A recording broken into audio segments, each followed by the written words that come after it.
जागो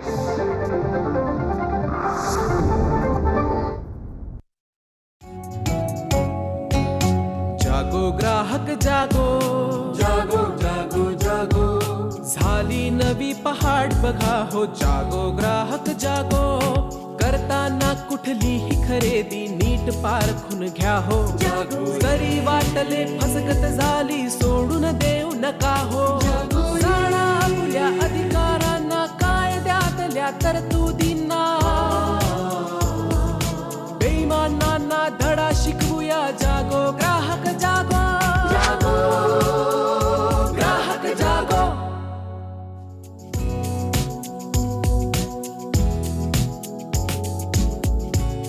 नमस्कार. जागो ग्राहकच्या आजच्या भागात मी रश्मी आंबेडकर आपल्या सगळ्यांचं मनापासून स्वागत करते.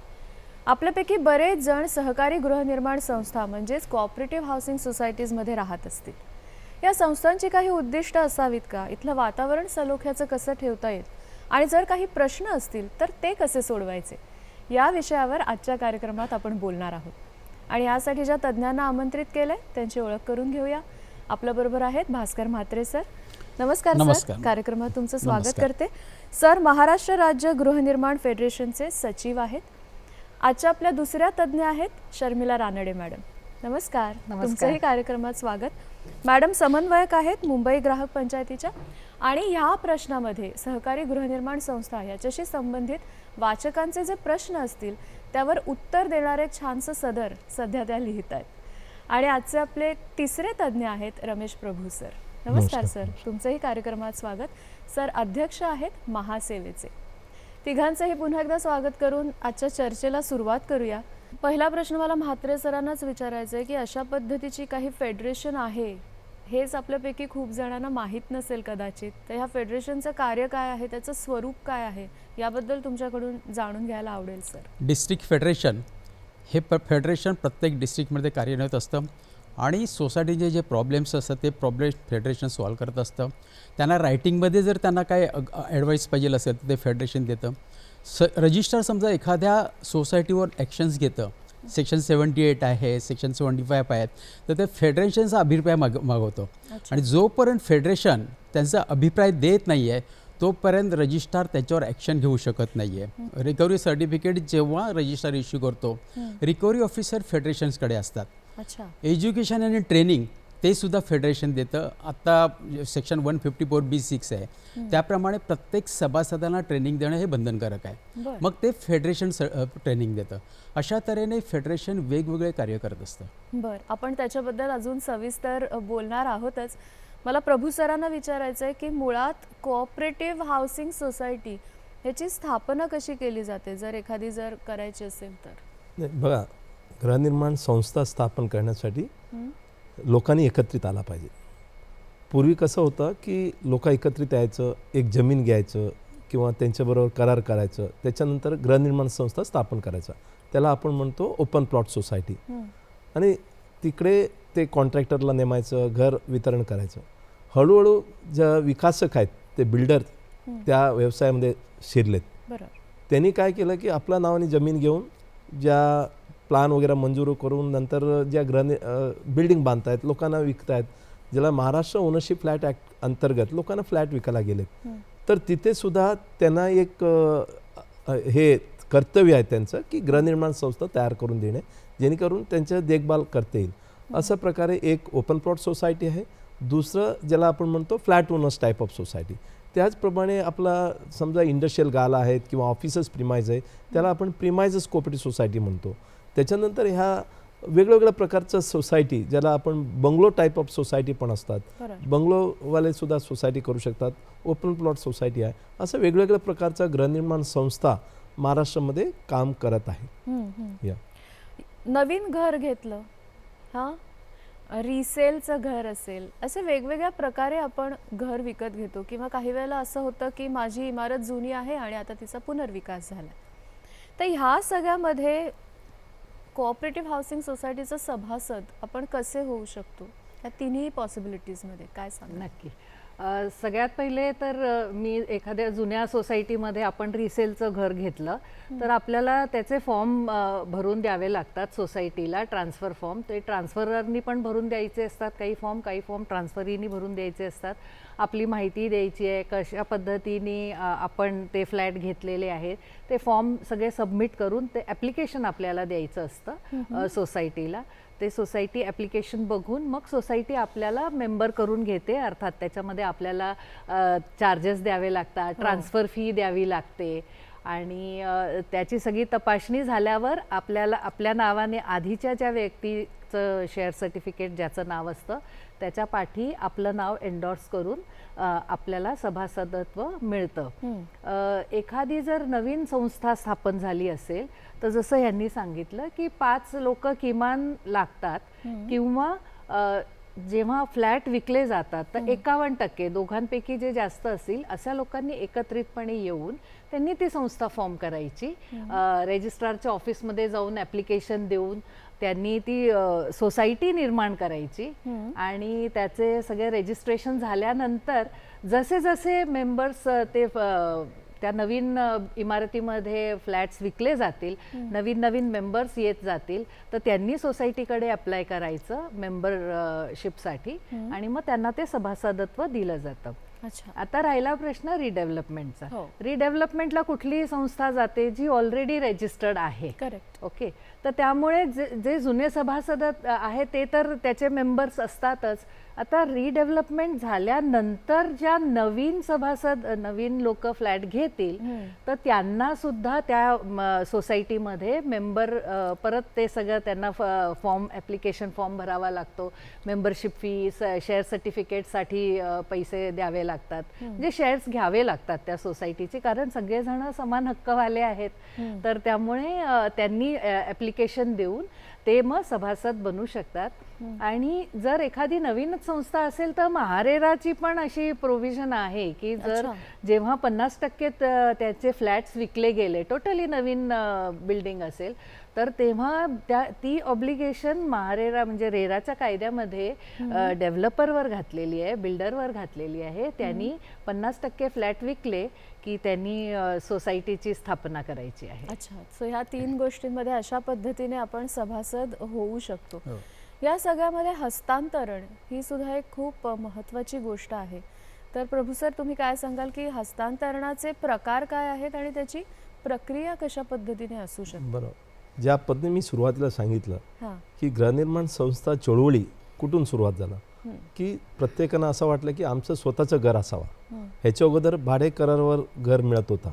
किंवा महाराष्ट्र ओनरशिप फ्लॅट ॲक्ट अंतर्गत जेव्हा घरं घेतलं जातात तर तिथे एक कलम 11 मध्ये असं म्हटलं गेलं की विकासकाला की गृहनिर्माण संस्था स्थापन झालेल्या 4 महिन्याच्या आत त्यांनी जे हस्तांतर करून देणं बंधनकारक आहे.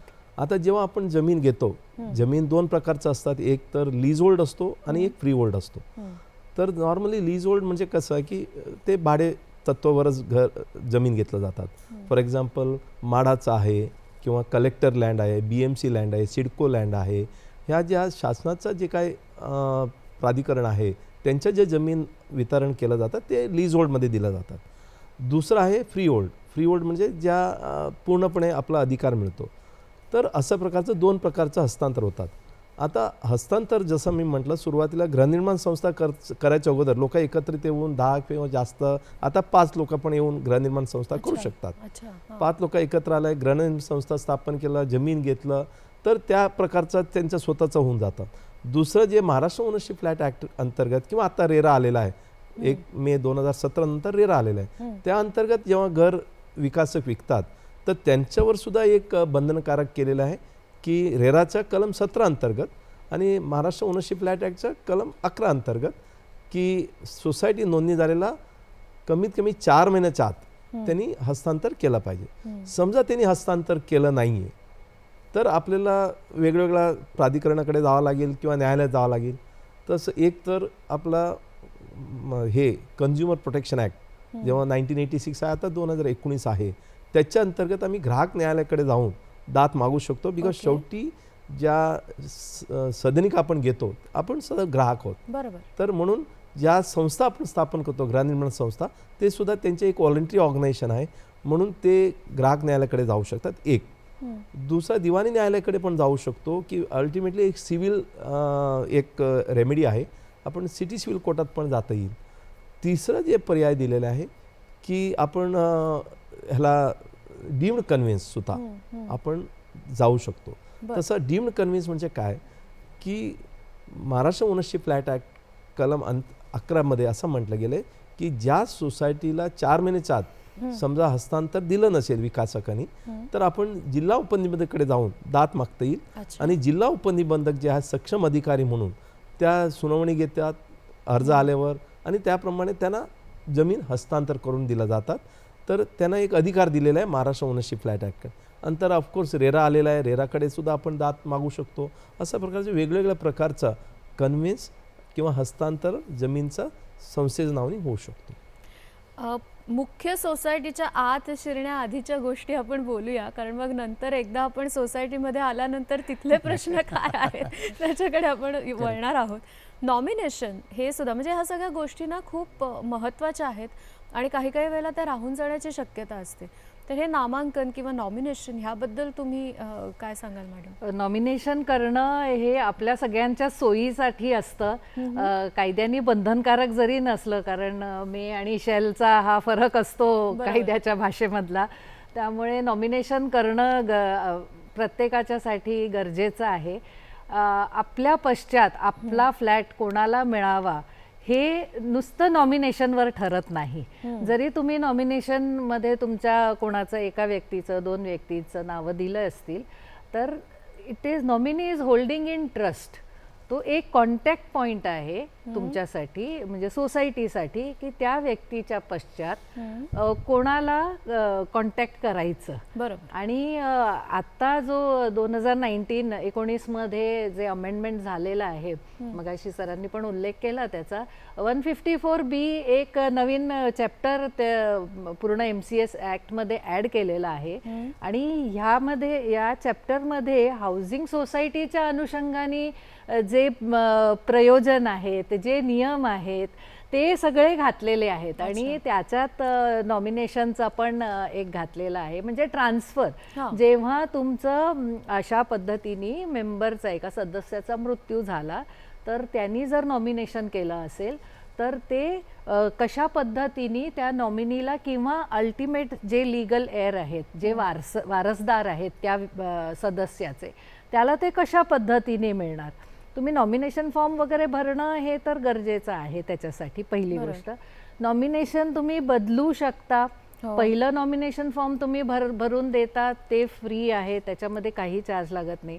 पण दुसऱ्यांदा तुम्हाला वाटलं नाही बाबा हा मुलगा काही मला धड वागवत नाहीये, मला याच्या नावाने नाही दुसऱ्या मुलीच्या नावाने द्यायचं आहे, तर तसंही करू शकता.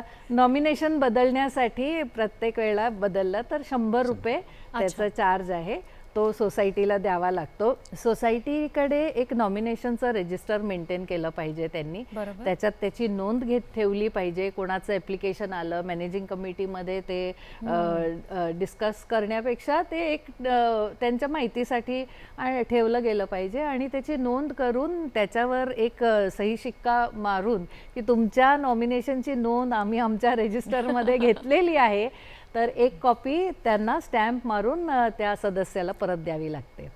हे तर सुरुवातीचा भाग.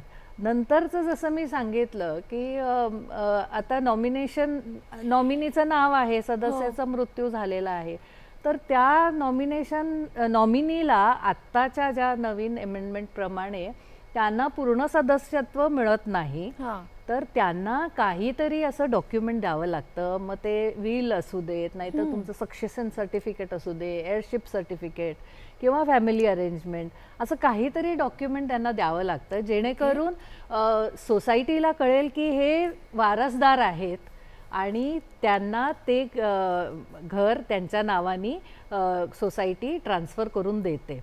पण तोपर्यंत काय करणार, म्हणजे बरेच कालावधी जातो. तुम्हाला सक्सेशन सर्टिफिकेट वगैरे आणायचं असेल किंवा कोर्टातनं प्रोबेट आणायचं असेल, त्याच्यासाठी पण जवळजवळ 8-10 महिन्यांचा कालावधी जातो. तर त्या पिरियडमध्ये जो नॉमिनी असतो, एक असू दे 2 असू दे, म्हणजे त्यांना प्रोव्हिजनल मेंबर म्हणून हे नवीन आत्ता प्रोव्हिजन आलेलं आहे 2019 मध्ये, त्यांना प्रोव्हिजनल मेंबरशिप दिली जाते. आणि आपण त्यांच्या अधिकारांकडे येऊया जेव्हा आपण चर्चा करू. तर त्यांना प्रोव्हिजन मेंबर म्हणून सोसायटीमध्ये ॲडमिट केलं जातं आणि जेव्हा ते फायनल डॉक्युमेंट सबमिट करतील तेव्हा त्याच्यात ज्याचं नाव असेल त्या व्यक्ती किंवा व्यक्तींच्या नावाने ते शेअर सर्टिफिकेट ट्रान्सफर होतं आणि ते पूर्णपणे सदस्य त्या सोसायटीचे बनतात. होऊ शकतं.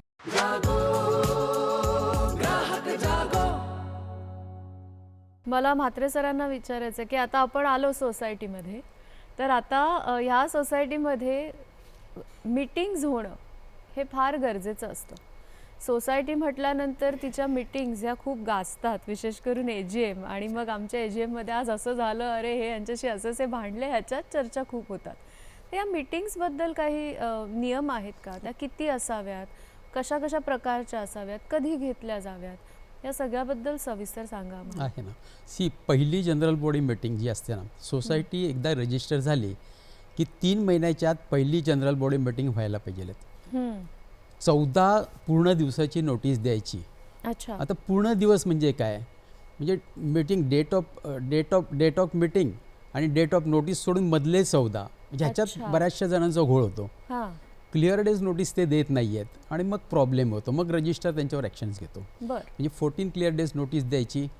पहिली जनरल बॉडी मीटिंग 3 महिन्याच्या आत सोसायटी रजिस्टर झाल्यानंतर ती बोलवायची असते. चीफ प्रमोटर बोलवतो, ती प्रमोटर्सची मीटिंग.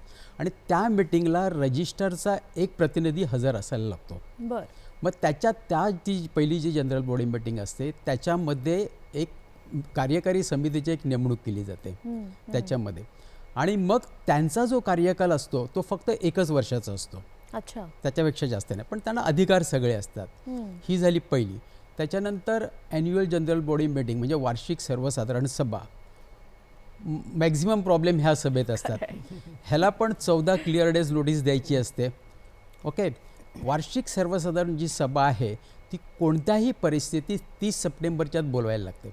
तुम्हाला एक्सटेन्शन मिळणार नाही. सर्टन काही त्यांनी दिलेले आहेत, म्हणजे अर्थक्वेक झाला किंवा मध्ये कोरोना झाला होता, फ्लड झाला, तर 3 महिन्याची एक्सटेन्शन, नैसर्गिक आपत्ती ज्याला आपण म्हणतो ते, किंवा आणीबाणीची परिस्थिती. तर ती वार्षिक सर्वसाधारण सभा ती तुम्हाला 30 सप्टेंबरच्यात कोणत्याही परिस्थितीत बोलवायला पाहिजे. नोटीस 14 क्लिअर डेज ती द्यायची, त्याला पण 14 क्लिअर डेज. नंतर एक तुम्हाला मीटिंग बोलवायला लागते की तुम्हाला जनरल मीटिंग्स एक बोलवायला लागते. तुम्ही बोलू शकता, ती किती वेळेस ती बोलू शकता. रिक्विजिशन एक मीटिंग आहे. रिक्विजिशन मीटिंग म्हणजे 1/5 जर तुमचे सदस्य सोसायटीला पत्र लिहितात मॅनेजिंग कमिटीला की ह्या पर्टिक्युलर अजेंडासाठी एक रिक्विजिशन मीटिंग बोलवा. मॅनेजिंग कमिटी ते नाकारू शकत नाहीत. नाकारला तर सेक्शन 76 आहे. रजिस्ट्रार त्याच्यावर ॲक्शन घेणार सेक्शन 76 मध्ये. Okay. Annual general body meeting नाही घेतली तर सेक्शन 75 ॲक्शन घेणार, कमिटी बरखास्त. म्हणून ह्याच्यात काळजी घ्यायची असते. ते रिक्विजिशन मीटिंग पण बोलवायला लागते. त्याच्यानंतर मग दुसरी मॅनेजिंग कमिटी, त्यात तुम्ही कितीही घेऊ शकता मॅनेजिंग कमिटी मीटिंग. पण प्रत्येक महिन्याला एक मीटिंग म्हणजे 12 मीटिंग ह्या तुमच्या व्हायलाच पाहिजे मॅनेजिंग कमिटी. त्याच्यावर कितीही घेऊ शकतात, त्याला काही बंधन नाही आहे. पण 12 मीटिंग ह्या व्हायलाच पाहिजे. ऑडिट मेमोमध्ये हे सगळं येतं. तुमची ऑडिट मेंबर जर असलं किंवा ऑडिट मेंबर सगळे विषय येतात. म्हणजे तुमची general body meeting, annual general body meeting कधी झाली, स्पेशल जनरल बॉडी मीटिंग किती झाल्या आणि कधी झाली, दॅन मॅनेजिंग कमिटी मीटिंग किती झाली, तर ह्या सगळ्या ऑडिट मेमोमध्ये येतात. त्याच्यामुळे मग तर नाही झाले तर मग रेक्टिफिकेशन रिपोर्ट द्यायचे तुम्हाला ओ फॉर्ममध्ये. म्हणून मीटिंग ज्या कायद्याने बायलॉजमध्ये ज्या दिलेल्या त्याप्रमाणे व्हायलाच पाहिजे. ह्या सगळ्या फार आवश्यक आहेत आणि त्याची नोंद ठेवणं सुद्धा सगळ्याच आवश्यक आहे. या सगळ्यामध्ये गणसंख्या म्हणजे मीटिंग्सला येणाऱ्यांची संख्या हा पण एक खूप कळीचा मुद्दा आहे. तर ती किती असावी, काय त्याचे काही नियम आहेत का, त्याचे जे मिनिट्स लिहिले जातात त्याच्याबद्दल काय सांगाल मॅडम? गणसंख्या असणं खूप गरजेचं आहे. कारण जर तेवढे मेंबर्स नसतील तर तुम्हाला ती मीटिंग घेता येत नाही ॲक्च्युली. ओके. तर ह्याच्यामध्ये मला वाटतं 2/3 आहे, 2/3 किंवा 20 whichever is less. तर त्यामुळे ते तेवढे जर समजा आता 50 असतील तर त्याचे मेंबर्स असतील तर त्याचे 2/3 मेंबर्स तिथे हजर असणं गरजेचं आहे. जी नोटीसमध्ये मीटिंगची वेळ दिली आहे, समजा आता 10 वाजता मीटिंगची वेळ आहे आणि 10 वाजता जर तेवढे मेंबर्स जमले नाहीत, कोरम म्हणतात आपण त्याला, गणपूर्ती किंवा कोरम, तर अर्ध्या तासाने ती सभा परत म्हणजे अर्ध्या तासासाठी ती थांबवली जाते आणि अर्ध्या तासानंतर ती सभा परत सुरू होते आणि त्या सभेला गणपूर्ती किंवा कोरमचं बंधन नाही. म्हणजे जेवढे उपस्थित आहे तेवढे मेंबर्स घेऊन सभा पुढे जाऊ शकते. चेअरमॅन सेक्रेटरी सभा पुढे नेतात आणि त्याच्यामध्ये जे काही डिसिशन्स होतील ते सगळ्या मेंबर्सना बंधनकारक होतात. कारण तुमच्यासाठी थोडा वेळ ते थांबले, तुमची वाट बघितली आणि मीटिंग परत घेतली, ह्याच्यामध्ये तुम्ही आला नाहीत ही मेंबरची जबाबदारी आहे. फक्त रिक्विजिशन मीटिंगला हे नाही आहे. अच्छा, त्याला काय मग? रिक्विजिशन मीटिंगला समजा 11 वाजताची मीटिंग आहे आणि 11 वाजता जर तुमचा कोरम नसेल तर ती डिझॉल्व होते. अच्छा, ती मीटिंग परत आपण अर्धा तास थांबून वगैरे नाही घेता येत. आणि रिक्विजिशन मीटिंग मध्ये आपण दुसरे विषयही घेऊ शकत नाही. जो ठरलाय त्या विषयासाठी आपण मीटिंग, कारण ही मीटिंग मेंबर सांगतात की आम्हाला ही मीटिंग हवी आहे, या विषयावर हवी आहे, तर त्या विषयाच्या व्यतिरिक्त दुसरा कुठलाच विषय त्याच्यात चर्चेला घेऊ शकत नाही, त्यामुळे ती बरखास्त. आणि मिनिट्स लिहिणं हे सुद्धा खूप महत्वाचं ठरतं मग या सगळ्यात. मिनिट्स पण जे काही आपण चर्चा होते प्रत्येक विषयाच्या अनुषंगाने चर्चा ती लिहिणं गरजेचं आहे. त्याच्यात काही तुम्ही ठराव पास केले असतील तर ते ठराव कोणी प्रपोज केले, कोणी सेकंड केले, तर ते त्या गोष्टी पण त्याच्यात नमूद केलेल्या असायला हव्या. त्याच्यानंतर मिनिट्स तुम्ही बनवले तर ते 1 महिन्याच्या आत तुम्हाला सर्क्युलेट करावे लागतात आणि सगळ्या सदस्यांकडनं काही त्यांच्या सूचना आहेत का, कारण मेंबर्स जे अटेंड करतात मीटिंग काही वेळा असं होतं की अनावधानाने काही गोष्टी राहतात, काही गोष्टी अदरवाईज राहून जातात. तर त्यामुळे मग ते सगळ्या सदस्यांनी त्यांचे परत काय व्ह्यूज असतील तर ते त्यांचं म्हणणं त्यांनी सोसायटीला कळवलं पाहिजे आणि सोसायटीने मग ते त्याच्यात इन्क्लूड करून जेव्हा 3 महिन्यांनी किंवा मीटिंग होईल तुमची, एजीएम असेल तर ते पुढच्या एजीएम मध्ये जातं, पण ते मग अप्रूव्ह होतात. बरोबर. या सगळ्यामध्ये एखादी सोसायटी तिचं कामकाज चांगलं चालण्यासाठी किंवा त्याच्यावर एक लक्ष ठेवण्यासाठी मॅनेजिंग कमिटी असते प्रत्येक सोसायटीची. तर ह्या कमिटीबद्दल प्रभू सर काय सांगाल की त्याच्यामध्ये किती जण असायला हवेत, काय त्याचे नियम आहेत, काय काय पदं त्याच्यामध्ये आहेत, किती संख्या असली पाहिजे ह्याची, काय तुम्ही संपूर्ण सविस्तर माहिती द्याल त्याच्याबद्दल? बघा, गृहनिर्माण संस्था एक लोकशाही पद्धतीने काम करणारा एक संस्था आहे. बरं. या कायद्याच्या चौकटीमध्येच काम केलं पाहिजे. त्या खास करून महाराष्ट्रामध्ये जे गृहनिर्माण संस्था स्थापन होतात ते महाराष्ट्र कोऑपरेटिव्ह सोसायटी ॲक्ट 1960 आहे, त्याच्यानंतर नियमावली आहे महाराष्ट्र कोऑपरेटिव्ह सोसायटी रूल्स 1961, आणि प्रत्येक गृहनिर्माण संस्था जेव्हा स्थापन होतात तर त्यांना एक अप्रूव्ड बायलॉज असतो. म्हणजे रजिस्ट्रार जो आहे, उपनिबंधक किंवा निबंधक जेव्हा संस्था नोंदणी करतायत तर एक उपविधीसुद्धा त्याला मंजुरी करून देतात. तर ह्या जे उपविधी आहे त्या अनुषंगाने की प्रत्येक गृहनिर्माण संस्थेचा संख्या अनुसारी किती किती सभासद त्यांना मॅनेजिंग कमिटीला निवडून देऊ शकतात त्याच्या दिलेलं आहे.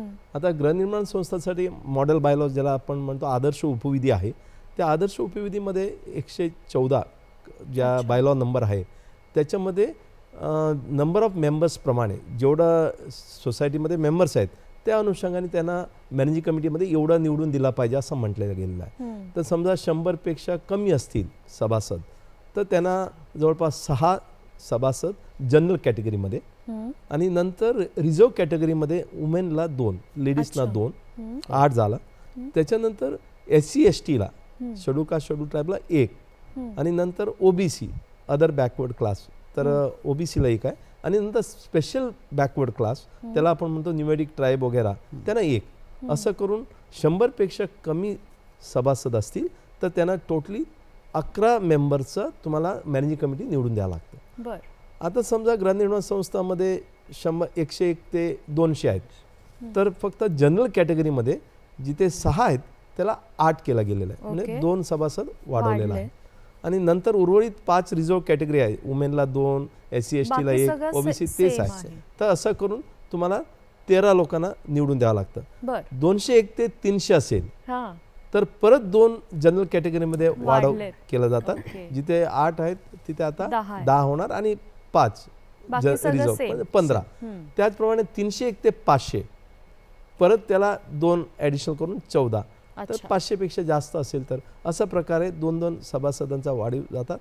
आणि ज्या प्रत्येक गृहनिर्माण संस्थाचा जेव्हा मीटिंग होतात किंवा त्याला आपण म्हणतो मिनिमम एवढा लोकसंख्या असायलाच पाहिजे. हम्म. तर ते सुद्धा म्हटलं की कमीत कमी 100 पेक्षा कमी संस्था असतील किंवा 100 पर्यंत 6 लोकांचा कमीत कमी निवडून दिलंच पाहिजे. बरोबर. रिझर्व कॅटेगरीमधला आणि सर्व मिळून कमीत कमी 6 6 निवडून दिला पाहिजे. लोकांना. नाहीतर ते कमिटी स्थापनच होत नाही. अच्छा. त्याला 2/3 म्हणतात आपण.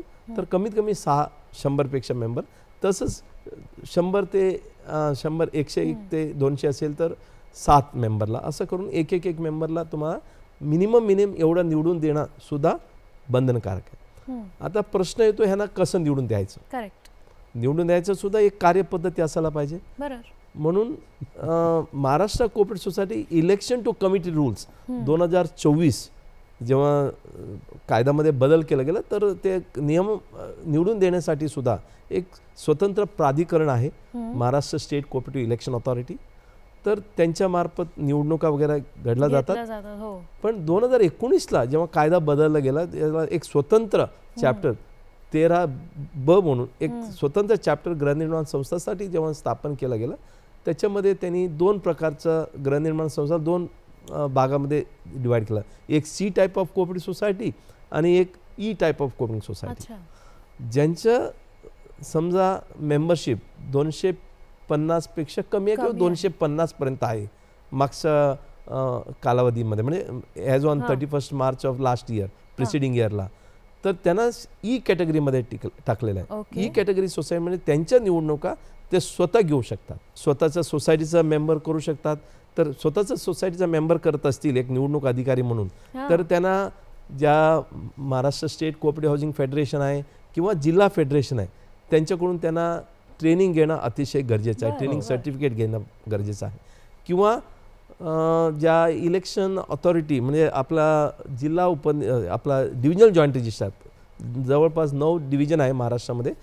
डिव्हिजनल जॉईंट रजिस्टरकडे एक हे पॅनल तयार केलं गेलं इलेक्शन ऑफिसरचा. आपण तिथून सुद्धा इलेक्शन ऑफिसर घेऊ शकतो. अशा प्रकारे ते इलेक्शनचं नियमावलीसुद्धा करून दिलेलं आहे.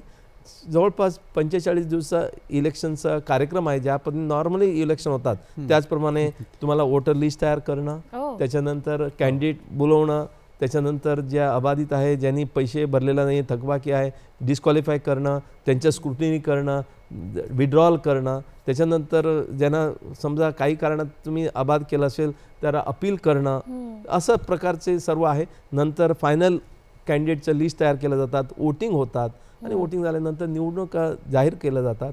आणि त्याच्यानंतर जनरल बॉडीमध्ये सुद्धा ह्याच्या निवडणुका ज्यांचं आलेलं आहे त्यांचं जनरल बॉडी कॉल करून तिथे जाहीर केलं जातात.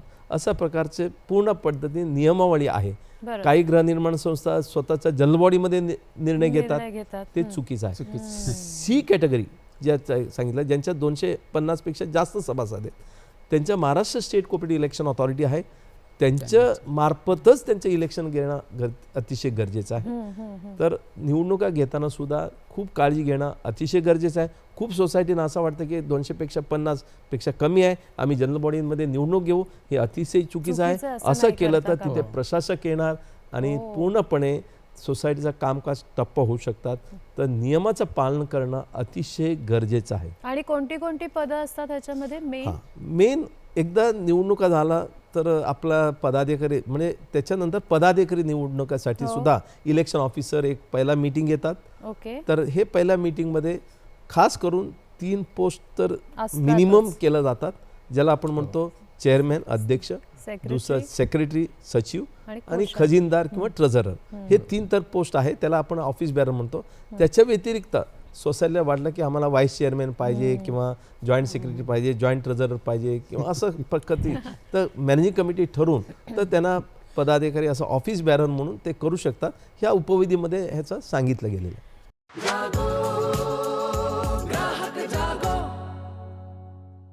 सर मला तुम्हाला विचारायचं आहे की ह्याच्यामध्ये आत्ता जनरल कॅटेगरीज आणि वेगवेगळ्या कॅटेगरीजबद्दल आपण बोललो, पण समजा एखादी कॅटेगरीची पूर्तता एखाद्या सोसायटीमध्ये होत नसेल, छोटी सोसायटी आहे, कमी लोक राहतात, मग अशा वेळेला त्यांनी काय करायचं? नसेल तरी चालेल ती. अच्छा. समजा कॅटेगरीतलं कोण मिळालं नसेल तरी चालेल. आता एक नवीन सर्क्युलर आले, 35पेक्षा कमी सदस्य असणाऱ्या सोसायट्यांसाठी इलेक्शन प्रोसेस एक नवीन आहे. अच्छा. प्रॅक्टिकली ते पॉसिबल नाही आहे.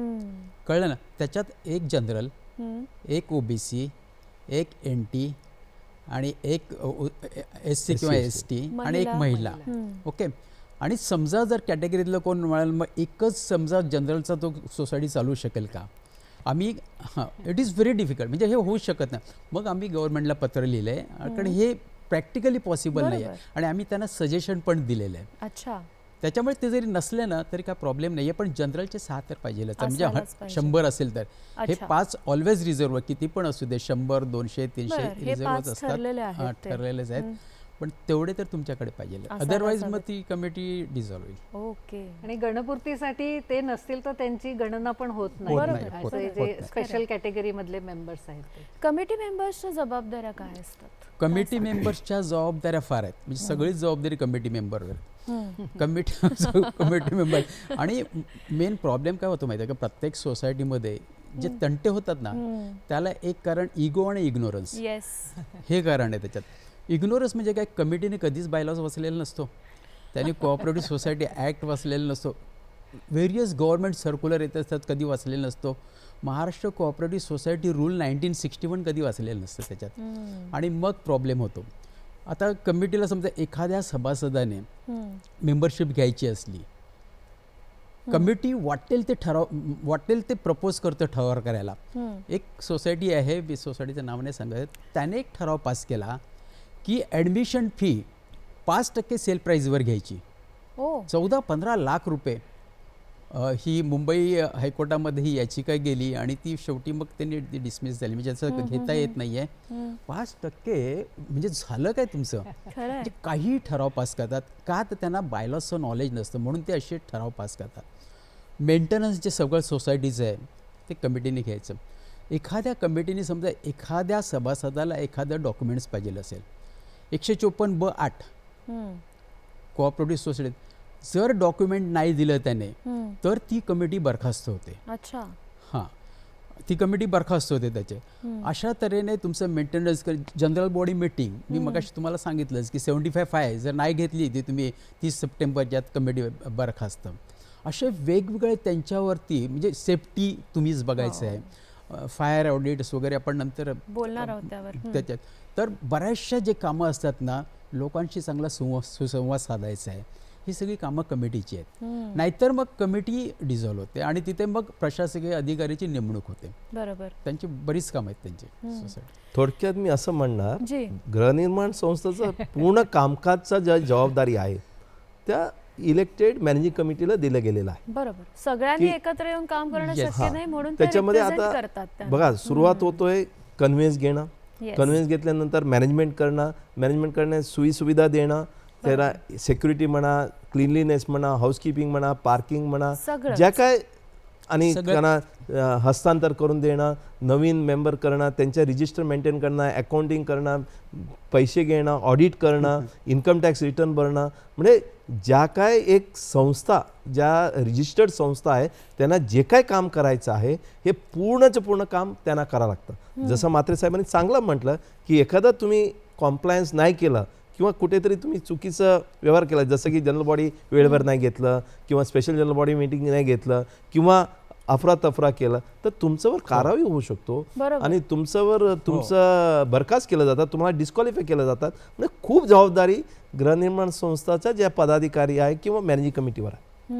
जसं कुटुंब एखादं असतं, त्याचा कुटुंब प्रमुखाची जी जबाबदारी आहे आपल्या कुटुंबाला पूर्णपणे व्यवस्थित सगळं पुढे नेणं, तीच जबाबदारी या मॅनेजिंग बरोबर आहे. कमिटी आणि त्यांच्या मेंबर्सची असते. त्यांना नुसतं एक कुटुंब नाही, जितके सदस्य असतात सगळ्या सदस्यांना घेऊन पुढे ती जायचं संस्था चालवायची बरोबर असते. आहे. सदस्यांचे वेगवेगळे प्रकार कोणते आहेत तुम्हीच सांगा आणि मग या सदस्यांच्या जबाबदाऱ्या काय आहेत त्याच्याकडे सुद्धा आपण जाऊया. सदस्य म्हणजे एकतर नॉर्मल सदस्य आपण म्हणू शकतो, जे पहिले ॲप्लिकेशन देतात आणि ज्यांच्या नावे घर असतं, ज्यांच्या नाव शेअर सर्टिफिकेटवर असतं, तर ते ऑर्डिनरी मेंबर आपण म्हणू शकतो. पण बरेचदा असं होतं की आता आपण कायदा हा खूप जुना आहे, तर आपल्याकडे बऱ्याच वर्षांपासनं गृहनिर्माण संस्था आहेत. बरोबर. आता समजा एखाद्या कुटुंबामध्ये ते सदस्य खूप वयस्कर असतील, त्यांच्या तब्येतीमुळे त्यांना काही मीटिंग अटेंड करायला जमत नसेल, तर अशा वेळेला ते एखाद्या व्यक्तीला असोसिएट मेंबर करून घेऊ शकतात. सहयोगी सभासद आपण त्याला म्हणतो. आता हा सहयोगी सभासद कोण असू शकतं, त्याचे सुद्धा म्हणजे कोणाला ते करू शकतात. यांना वाटलं हे मला नाही करू शकत तर त्याच्यासाठी तुमचे म्हणजे नवरा, बायको, आई, वडील, भाऊ, रिलेटिव्ह बहीण पाहिजे कोणीतरी. असे नाते त्यांनी स्पेसिफाई केलेले आहेत. तर त्यांच्याच पैकी एखाद्याला तुम्ही असोसिएट मेंबर नेमू शकता आणि परत ह्या असोसिएट मेंबरचं नाव तुमच्या शेअर सर्टिफिकेटवर पण नसावं. हा. ओके. अच्छा. तर हा असोसिएट मेंबर. आणि दुसरा एक जॉईंट मेंबर आहे. आता आपल्याला माहिती आहे मुंबई पुण्यासारख्या अनेक शहरांमध्ये जर आपल्याला घर घ्यायचं झालं तर एकाच्या नोकरीमध्ये नाही होत घर ते. घेणं शक्य होत नाही. खरंय. तर अशा वेळेला बरेचदा असं होतं की नवरा बायको दोघंही एकत्र लोन घेतात किंवा आई किंवा मुलगा, वडील किंवा मुलगा, असं म्हणजे कॉम्बिनेशन परिवारामध्ये एकत्रितपणे येऊन दोघांच्या नावाने लोन घेतलेलं असतं. तर असे जे मेंबर्स होतात ज्याच्यामध्ये एग्रीमेंटमध्ये दोघांचं नाव आहे, शेअर सर्टिफिकेट मध्ये पण दोघांची नावं आहेत, पण ज्याचं नाव दुसरं आहे तो सदस्य, त्याला आपण जॉईंट मेंबर बरोबर असं म्हणतो. आणि मगाशी मी उल्लेख केल्याप्रमाणे प्रोव्हिजनल मेंबर, जे नॉमिनी किंवा असे काही जर इश्यू असतील, तुम्हाला ॲक्च्युअल मेंबर कोण आहे हे कळण्याचं थोडा अवधी जात असेल, तर त्याच्या अनुषंगाने तुम्ही त्या व्यक्तीला, जो नॉमिनी आहे त्या व्यक्तीला तुम्ही प्रोव्हिजनल मेंबरशिप देऊ शकता. असे हे मेंबरशिपचे आपल्याकडे प्रकार आहेत. आणि जबाबदाऱ्या आणि अधिकार दोन्ही हे हँड इन हँड जातं. बरोबर. तर सदस्यांचे अधिकार आधी सांगते की मगाशी थोडा थोडा उल्लेख या दोघाही तज्ज्ञांनी केलेलाच आहे. तर आपल्याला कुठल्याही मीटिंगचं आपल्याला नोटीस मिळणं आपला अधिकार आहे. काही डॉक्युमेंट आपल्याला हवे असतील संस्थेकडनं, तर ते डॉक्युमेंट्स आपल्याला मिळायला आपला अधिकार आहे. पण ते मिळण्यासाठी जर तुम्हाला काही पैसे द्यावे लागतील, कायद्यामध्ये दिलेलं आहे, आपल्या बायलॉसमध्ये दिलेलं आहे की कशा पद्धतीने कुठलं डॉक्युमेंट हवं असेल तर किती पैसे द्यायचे, ते सगळं त्याच्या अनुषंगाने आपण ते पैसे भरायचे आणि ते डॉक्युमेंट आपण घेऊ शकतो.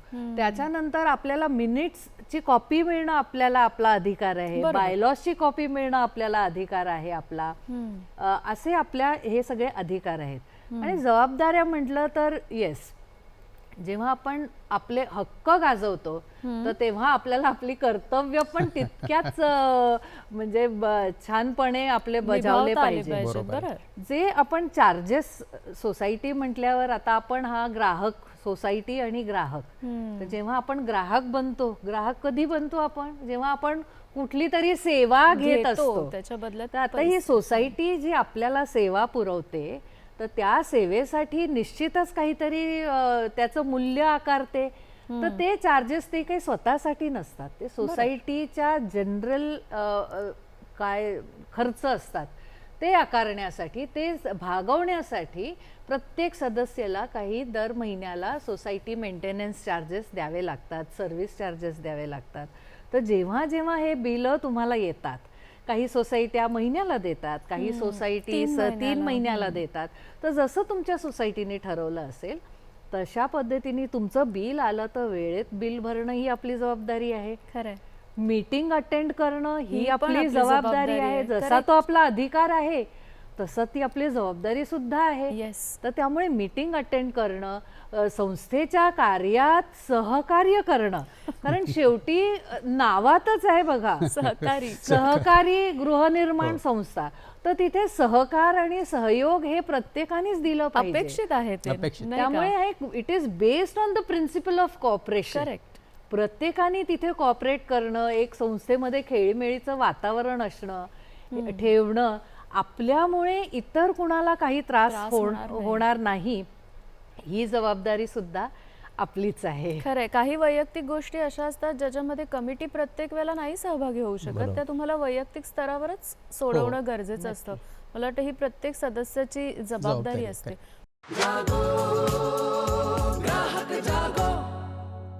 प्रभू सर, काय सांगाल, कोणत्या प्रकारच्या तक्रारी या कोऑपरेटिव्ह हाऊसिंग सोसायटीच्या असतात आणि त्या कुठे करायच्या आणि त्या कशा पद्धतीने सोडवल्या जातात? काय सांगाल? त्यांच्या हसू आलं चेहऱ्यावर, कारण यादी खूप मोठी आहे. नाही नाही, कसं आहे, गृहनिर्माण संस्था आहे म्हटलं की तिथे तक्रार अनिवार्य आहे असं म्हणायला हरकत नाही. म्हणजे घरी सुद्धा दोन असतील व्यक्ती, एक विषय ठरवायचा असेल, किती भांडण होतात. एखादा पिकनिकला जायचं असेल तर किती विचार पिकनिक होतात, वगैरे दूर, काय जेवायला करायचं ह्याच्यावरनं सुद्धा वाद होतात.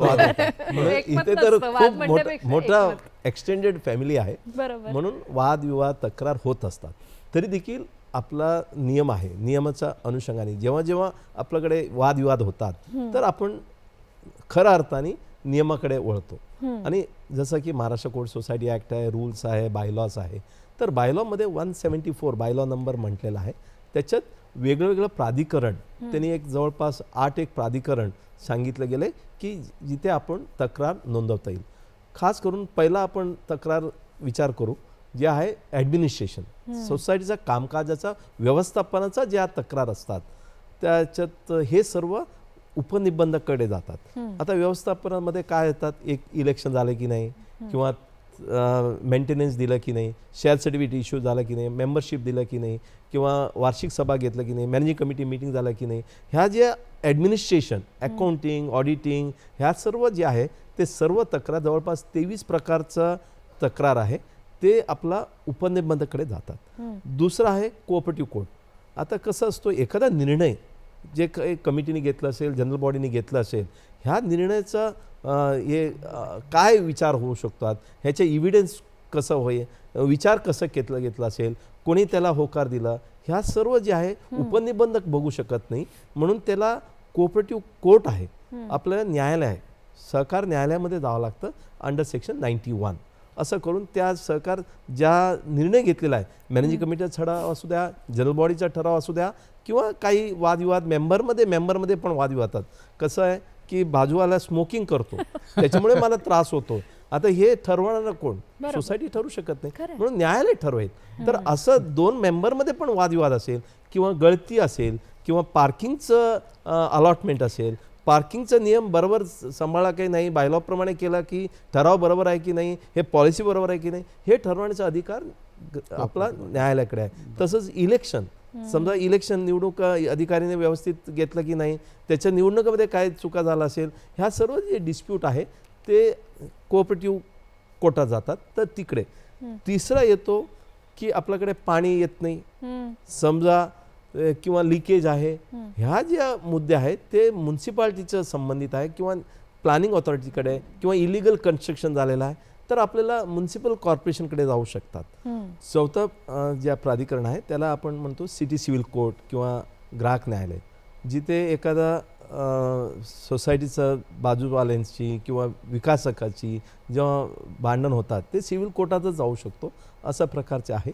त्याच्यानंतर जनरल बॉडी आहे की एखादा सभासद जनरल बॉडीमध्ये घेऊन जाऊ शकतात. नंतर आपला हाऊसिंग फेडरेशन आहे, ज्या जिल्हा फेडरेशन आहे किंवा डिस्ट्रिक्ट फेडरेशन, नंतर राज्य फेडरेशन, तिथे सुद्धा आपण तक्रार घेऊन जाऊ शकतो. अशा प्रकारचं वेगवेगळं प्राधिकरण. पोलीस स्टेशन आहे, आपण पोलीसकडे एखादा समजा क्रिमिनल मॅटर झाला असेल, आपलं पोलीस स्टेशनकडे जाऊन घेऊ शकतात. असं वेगवेगळ्या प्रकारचा तक्रार आहे. पण मुळात जेव्हा तक्रार येतात तर खास करून त्यांनी सोसायटीचं मॅनेजिंग कमिटी दिला पाहिजे. मॅनेजिंग कमिटी दिल्यानंतर मॅनेजिंग कमिटीने त्याच्यावर निरासन केलं पाहिजे. समजा मॅनेजिंग कमिटी करू शकलं नसेल, आता हल्ली आपला निबंधकांनी किंवा कमिशनर ऑफ कोऑपरेशननी एक परिपत्रक काढले 4 मे 2023ला. त्याच्यामध्ये असं म्हटलं गेलं की प्रत्येक गृहनिर्माण संस्थांनी एक तंटमुक्त करण्यासाठी एक ॲडवायझरी कमिटी नेमावा. त्या ॲडवायझरी कमिटीमध्ये तुम्ही जा, तिथे एक ऑडिटरचं रिप्रेझेंटेटिव्ह, हाऊसिंग फेडरेशनचं रिप्रेझेंटेटिव्ह आहे, जनरल बॉडीचा 2 रिप्रेझेंटेटिव्ह, मॅनेजिंग कमिटीचं एक, असं 5 माणसाचं कमिटी आहे. तिथे तुमचं तक्रार निवारण करा. त्याच्यानंतर नसेल तुम्ही पुढचं पाऊल चल म्हणून तुम्ही फेडरेशनमध्ये जा. अशा प्रकारचे एक चांगल्या पद्धतीने उपक्रम लिहून दिलेला आहे. असं तक्रार निवारण करण्यासाठी वेगवेगळं प्राधिकरण आहे आणि वेगवेगळ्या प्रकारचं तक्रार आणि नवीन नवीन प्रकरण आम्हाला रोज बघायला मिळतं. जेवढं लोक आहेत तेवढं वादविवाद आहे, एवढंच मी सांगेन. खरंय. नियमांमध्ये ऍक्च्युली रूल्समध्ये मीडिएशनचं पण प्रोव्हिजन आहे. अच्छा. ते जास्त वापरलं जात नाही, पण मध्यस्थीच्या माध्यमातून सुद्धा तुम्हाला तक्रार सोडवायची म्हणजे प्रयोजन आहे कायद्यामध्ये. आणि कोर्ट कचेरी करण्यापेक्षा मी म्हणेन मध्यस्थीच्या मार्गाने तक्रार सोडवण्याचा प्रयत्न करावा सगळ्यांनी, कारण आता आपल्याकडे मीडिएशन कायदा सुद्धा आलेला आहे, तर त्याचाही सगळ्यांनी विचार करावा. सर, तुम्ही काय सांगाल? सहकार संवाद नावाचं एक पोर्टल ह्यासाठी आहे, त्याची काय माहिती द्याल तुम्ही? सहकार संवाद हे पोर्टल आहे, हे स्टेट फेडरेशनने हे तयार केलेलं आहे. अच्छा, ह्याचा उद्देश, ह्याचे मेन प्रेरणास्थान आमचे कमिशनर साहेब होते, अनिल कवडे साहेब. त्यांच्या प्रेरणेतून हे तयार झालं, त्यांच्या संकल्पनेतून हे तयार झालं. हे जे पोर्टल जे आहे, ही मेन आयडिया काय होती की बरेचसे जे सभासद त्यांच्या तक्रारी घेऊन रजिस्टर ऑफिसला जातात. बरोबर. त्यांना रजिस्टर ऑफिसची वेळ मिळत नाहीये, त्यांचा वेळ फुकट जातो आणि मग शेवटी ते नाराज होऊन पुन्हा घरी जातात. मग उद्देश त्याचा असा होता की त्याने घरी बसून कंप्लेंट करायची. अच्छा. 23 प्रकारच्या ज्या कंप्लेंट्स आहेत त्या सहकार संवादवर करता येतात. त्याने त्याचं सगळं डिटेल्स भरायचं, त्याच्यानंतर त्याची तक्रार जी आहे ती 200 वर्ड्समध्ये त्यांनी ती लिहायची आहे आणि ते अटॅचमेंट करू शकतात. एक उदाहरण तुम्हाला सांगतो. एक भटिंडामधून एक कंप्लेंट एकाने टाकली. ती कंप्लेंट टाकल्यानंतर त्याला हे जे ऑफिसर जे आहेत म्हणजे निबंधक आहेत त्यांनी त्याला ती उत्तर पण दिलं, पण त्यांनी ते खाली वाचली नाही आहेत आणि त्याला त्या 50 रुपये त्यांनी भरायचे असतात. 50 रुपये त्याला 50,000 रुपये त्याला मिळाले. 50,000 रुपये मिळाले. फक्त त्यांनी खाली वाचलं नाही आहे की ती क्लोज झाली, ती का क्लोज झाली. आता माझंच त्याच्यावरती नाव असल्यामुळे मला सगळे ते कंप्लेंट्स येतात. रोज दिवसाला जवळजवळ 15 ते 20 ईमेल असतात त्याच्यात. टेलिफोनवरून तर येतच असतात त्यांच्या तक्रारी, त्याच्यानंतर मग व्हॉट्सअपवर त्यांचे मेसेज असतात. तर तुम्ही कुठेही बसलात किंवा रात्री 12 वाजता पण तुम्ही ती तक्रार त्याच्यावर टाकू शकता. तुम्हाला आता त्या रजिस्टर ऑफिसला जाण्याची गरज नाही आहे. अशा तऱ्हेने आत्तापर्यंत काल संध्याकाळी मी ज्यावेळेस बघितलं तर 2002 तक्रारी कालपर्यंत झाल्यात 3 महिन्यामध्ये. 3 महिन्यात 2002 तक्रारी गेलेल्या आहेत आणि बऱ्याचशा तक्रारी क्लोज झाल्या आहेत. तिथे तुम्हाला जर स्टेटस बघायचं झालं तर ॲक्टिव्ह, इन प्रोग्रेस आणि क्लोज असे स्टेटस असतात. 3 टाईपचे स्टेटस असतात आणि मॅक्झिमम क्लोज झालेल्या तक्रारी आहेत त्याच्या. अशा तऱ्हेने ह्या तक्रारी आता घर बसल्या तुम्ही करू शकता. आणि आत्ता आपण एक SOP बनवलं आहे. SOP बनवलं आहे, ते अप्रूव्ड पण झालं. त्याच्यासाठी एक कमिटी नेमली होती सहकार आयुक्ताने, ते अप्रूव्ह झालं आणि ते आता सगळ्या रजिस्टरकडे ते गेलेले आहेत ते SOP. अजून ती इन्फंट स्टेजमध्ये म्हणजे अगदी नवीन आहे, त्याच्यात बऱ्याचशा प्रॉब्लेम्स येत आहेत. हळूहळू ती सेटल होईल, सगळे व्यवस्थित प्रॉब्लेम्स होतील आणि अशा तऱ्हेने सहकार संवाद पुढे ह्याचा फायदा मॅक्झिमम लोकांना होईल. घर बसल्या तुमच्या तक्रारीचं निवारण तिथे हो, तुमचा वेळ वाचेल, पैसे वाचतील. समजा तुम्हाला रजिस्टर ऑफिसला जायचं झालं तर त्याचा जो खर्च आहे तो वाचेल आणि वेळ पण वाचेल. घरी बसून रात्री पण कधी करू शकता तुम्ही. हे एकदम चांगला उपक्रम आहे. जिथे ज्या तक्रार आपण उपनिबंधकाकडे जाऊन करावं लागतं ते ऑनलाईनमध्ये आपला पोर्टलमध्ये जाऊन सहकार संवाद FED.in हे आपण गुगल केलं तर आपल्याला मिळेल. त्याच्यात आपला लॉग इन वगैरे क्लिअर करा, तक्रार टाका. म्हणजे जसं तुम्ही तक्रार टाकतायत आपला पिनकोड प्रमाणे ज्या उपनिबंधक आहे तिथे डायरेक्ट तक्रार जातात, त्यांच्या पोर्टलमध्ये येतो आणि त्यांना 7 दिवसात त्याचा निकाल काढायला लागतं. असं प्रकारचं चांगलं उपक्रम जिथे डायरेक्ट आणि ह्याचं यंत्रणा सुपरविजन आहे, जिल्हा उपनिबंधक, डिव्हिजनल जॉईंट रजिस्ट्रार किंवा कमिशनर ऑफिसमधून होतात. म्हणून एकदम व्यवस्थित प्रमाणे आपल्याला चांगलं उत्तर आणि ते सुद्धा ऑनलाईनमध्ये उत्तर दिलं जातात. आणि ऑफलाईनमध्ये जिथे हिअरिंग ऑफलाईन करावं लागतं तिथे हिअरिंग ऑफलाईन पण केलं जातात. म्हणजे एकदम चांगला उपक्रम Maharashtra state cooperative housing federation आणि सहकार विभागाने मिळून केलेला आहे. विभागाने दोघांनी मिळून मिळून ते केलेलं आहे. Correct. त्यांचं कोऑपरेशन पण जास्त आहे. करेक्ट. आणि आता SOP फार चांगलं बनवलेलं आहे. त्याच्यामुळे सगळ्यांना बंधनकारक आहे रजिस्टरला ह्या दिवसात हे केलंच पाहिजे. करेक्ट. हे फार महत्वाचं आहे त्याच्यामध्ये. मुंबई ग्राहक पंचायतीकडे कशा तक्रारी येतात आणि कशी मदत मुंबई ग्राहक पंचायत करते? अनेक प्रकारच्या तक्रारी येतात आपल्याकडे. मग त्या पार्किंगच्या संदर्भातल्या असू देत किंवा मग तुम्ही सोसायटीनी म्हणजे एखाद्या व्यक्तीने घर घेतलेलं आहे, त्याला शेअर सर्टिफिकेट मिळालेलं नाही आहे, शेअर ट्रान्सफरचे पैसे जे नियमानुसार 25,000 पेक्षा जास्त घेऊ शकत नाही प्रीमियम, ते 2-2 लाख रुपये सोसायटीनी मागितलेले आहेत. तर अशा प्रकारच्या तक्रारी येतात. एकदा तर पार्किंगच्या संदर्भातली एका व्यक्तीने विचारलं की आमच्या सोसायटीमध्ये पार्किंगचे चार्जेस म्हणजे पार्किंग अलॉट करण्यासाठी बिडिंग प्रोसेस करणार आहे आणि ज्याचं सगळ्यात जास्ती बिड हायेस्ट बिड त्याला पार्किंग अलॉट होईल. तर मी म्हटलं हे असं तर तुमची सोसायटी करू शकत नाही, कारण पार्किंग मग त्यांना आपण पार्किंगचे नियम काय आहे ते त्यांना सांगतो. म्हणजे त्यांचा जो विषय असेल, तक्रारी अनेक प्रकारच्या येतात, तर त्यांच्या विषयाची जे अनुषंगाने जे आपल्याला कायद्यातलं प्रयोजन आहे ते त्यांना आपण मार्गदर्शन करतो. त्यांना तशा टाईपचं पत्र लिहायला सांगतो. मग कधी सोसायटीला तुम्हाला काही प्रश्न विचारायचे असतात, त्यांच्याकडनं ती माहिती मागून घेऊ शकतो. त्याच्यासाठी कसं पत्र लिहायचं, काय त्यांना कायद्याचे प्रयोजन सांगतो. काही वेळेला रजिस्ट्रारकडे त्यांना तक्रारी कराव्या लागतात, तर तिथे जा म्हणून सांगतो. जर लिकेजचं सांगितलं तर ते लिकेजचे खालचे आणि वरच्या घरातनं जर असेल तर ते प्रश्न रजिस्ट्रार नाही सोडवू शकत. मग ते तुम्हाला कॉपरेटिव्ह कोर्टातच जावं लागतं त्याच्यासाठी. मग ते त्यांना सांगायचं की तुम्ही तिथे करा. बरेचदा असे तक्रारी येतात की म्हणजे आपसामधले जे वैमनस्य असतात, शेजारी त्रास देणं, मग अशा वेळेला त्यांना सांगावं लागतं की बाबा पोलीस स्टेशनमध्ये जा. तर अशा अनुषंगाने आपण त्यांना मार्गदर्शन करत असतो आणि त्यांचे प्रश्न आपल्या जे समेट आपलं स्वतःचं मुंबई ग्राहक पंचायतीचं मध्यस्थीचं एक ऑर्गनायझेशन आहे, तर त्यांच्या माध्यमातून पण आपण त्यांना सांगतो. कारण बऱ्याच सोसायटींकडे सगळा प्रश्न असतो पैशांचा, तर कोर्ट कचेरी करण्यापेक्षा मग समेटच्या माध्यमातून सुद्धा त्यांना आपण तक्रार सोडवायला मदत करतो. अगदी शेवटचा प्रश्न आता विचारणार आहे जाता जाता, की हे सलोख्याचं वातावरण तसंच राहावं ही प्रत्येकाची जबाबदारी आहे. त्यासाठी आपण अधिक काय करू शकतो असं तुम्हाला वाटतं म्हात्रे सर? अगदी शेवटी जाता जाता तुम्ही जर पाहिलं की तुमच्या संस्थेची उद्दिष्ट एक असतात, उद्दिष्ट असतात, त्याप्रमाणे तुम्ही सगळ्यांशी कोऑपरेशन करूनच ते वागायला पाहिजे. म्हणजे तुम्ही जर कमिटीमध्ये असलात म्हणजे तुम्ही सर्वस्व नाही आहे. बरोबर, कळलं ना? तुम्हाला एखादी जर तक्रार आली तर त्याच्याशी व्यवस्थित बोलूनच ती तक्रार सॉल्व करायला पाहिजे. त्याच्यानंतर समजा तुमचे रिक्रिएशन, कल्चरल किंवा सोशल असे तुम्ही एक एक ऑर्गनाईज करायला पाहिजे. कळलं ना? आता मी तुम्हाला सांगतो की बऱ्याचशा सोसायटी ज्यावेळेस कल्चरल ॲक्टिव्हिटीज करतात त्याला विरोध केला जातो. हायकोर्टामध्ये जजमेंट, त्या एका सोसायटीने 70 रुपये पर मंथ पर फ्लॅट कल्चरल ॲक्टिव्हिटीचे घेतले आणि ती हायकोर्टामध्ये ती केस गेली. मग हायकोर्टाने 5 ड सांगितला. It is one of the objective of the society to perform the cultural activities. 5 ड झाला, 2-17 झालं, म्हणजे कोऑपरेटिव्ह सोसायटी ॲक्टचं बायलॉज नंबर 65 त्याच्यात चर्चेला गेला, 66, 67 आणि मग हायकोर्टाने मग असं जजमेंट दिलं की हो तुम्ही कल्चरल ॲक्टिव्हिटीज करू शकता, तुम्ही तो फंड गोळा करू शकता. अशा तऱ्हेनेच वातावरण जर तुम्हाला व्यवस्थित जर हस्तखेळचं जर करायचं असेल तर ह्या ॲक्टिव्हिटीज करायलाच पाहिजे.